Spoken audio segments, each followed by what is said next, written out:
Please, all the sweep, okay? Make sure I get all the sweeps. I got you, Chico. All the sweeps. All of them. I'll focus on you. Please. Because last time, it's quite a frustrating. Nobody can respect. Welcome back, friends. We get another good one for you today. This is another round with my black belt professor, Chico, and this is a more realistic round of what it looks like when you're training with a black belt. Spoiler alert, it does not go well for me. He starts with the guard pull because he's afraid of my majestic takedown abilities. And as I look to pass, he starts to make his grips looking for a little arm drag. He makes a grip deep behind my belt and he looks to insert his butterfly hook off balancing me. Initially, I keep my balance for a little bit, but eventually he's able to kick out that other leg and I fall right over. Not a strong start for me, but it gets progressively worse as the round goes on. I'm in this half guard position, I'm trying to sit back up, but he's not letting me. Realizing that I'm not going to be able to get up, I start looking to make my grips, trying to make the best of this half guard position. In the meantime, he looks to grab my sleeve and starts to enter into a bit of a knee slide. Instead of opting to knee slide all the way through, he decides to step back here. I'm trying to insert some hooks to try and off balance him, but he pushes the leg down and he fully stands up. As he stands up, I end up in a bit of reverse de la Riva. I look to control behind the knee, just trying to get my position while I get my underhook. From there, I try and invert under him, looking to go for a bit of a back take. As he starts to sit back, I try and pull myself under his legs, but he does a good job of controlling my feet, and he makes it really difficult for me to start to roll under him looking for the back.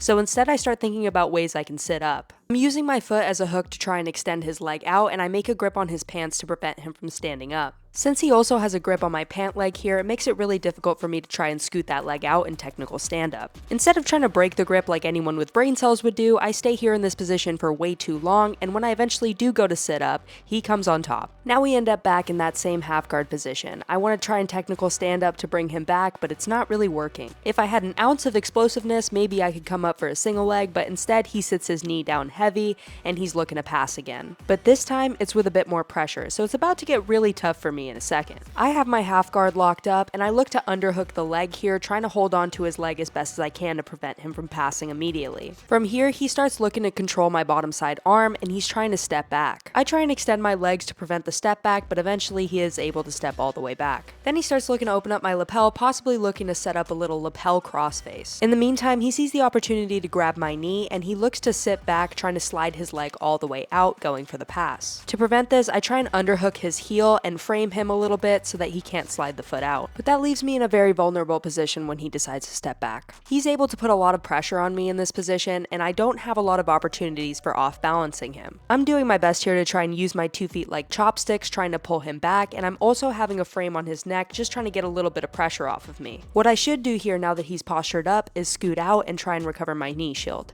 But I don't, and he starts to drop a lot of pressure on me here. I'm trying my hardest to stay on my side here because I know once I get flattened out, I'm going to be in even bigger trouble. To start flattening me out, he starts to frame my face with his hand. He then starts driving the top of his head into my face, opening up some space so that he can complete the pass. At this point, I'm under an immense amount of pressure. I'm very uncomfortable, as you can see by my face, and I am no longer having fun. As he continues to drive pressure forward, now he's looking to open up my half guard. To do so, he slides into the quarter mount, and now he's trying to underhook one of my arms. I keep that elbow tight, preventing the underhook, and I start looking to defend by opening up his knee and trying to get my underhook on the right side. But unfortunately, that gives him a bit of a better angle to start trying to kick his leg out. He appears to lose his balance for a second, but eventually he comes back to that same quarter mount position, and he starts looking to put more pressure on me and open up my legs. He drops his head really low here, he lifts his hips up high, and now he's inserted his hooks. Now he finally is able to clear his leg, and he ends up in this knee on belly position. Looking to secure his side control, he slides his hips through. I'm trying to keep a grip on his knee to see if I can snatch up his foot again, but he quickly clears the grip and he settles into his side control.